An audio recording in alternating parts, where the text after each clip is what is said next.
আজকে তিলোত্তমা পর্বে ঘটতে চলেছে একেবারে চমকে দেওয়ার মতো ঘটনা।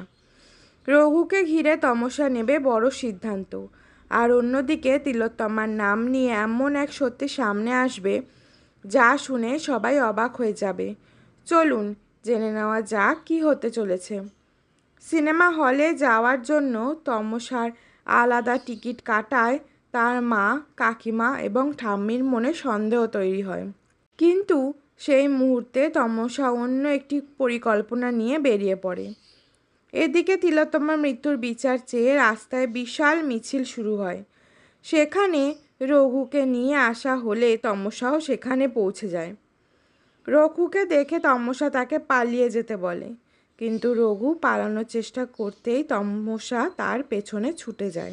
তমসা তখন রঘুকে স্পষ্ট জানিয়ে দেয় তিলোত্তমার সঙ্গে যেভাবে অত্যাচার করা হয়েছিল তার শাস্তি তাকে পেতেই হবে।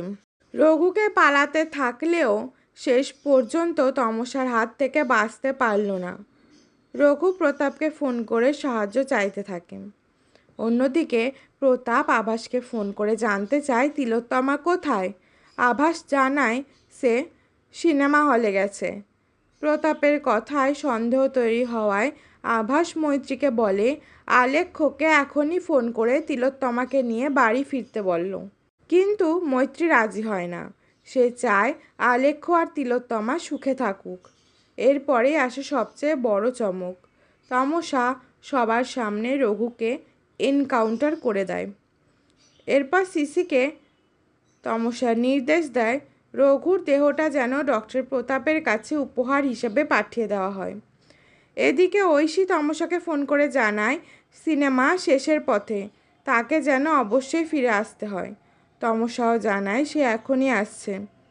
কিন্তু অন্যদিকে মৈত্রী আলেখ্যকে ফোন করে বলে তার শরীর খারাপ লাগছে, তাই যেন আলেখ্য আর তিলোত্তমা দ্রুত বাড়ি ফিরে আসে। ঠিক তখনই আবির এমন একটা কথা বলে বসে যা শুনে বাড়ির সবাই স্তব্ধ। সে জানায় যারা ডাক্তার তিলোত্তমাকে মেরেছিল তারা একে একে খুন হচ্ছে।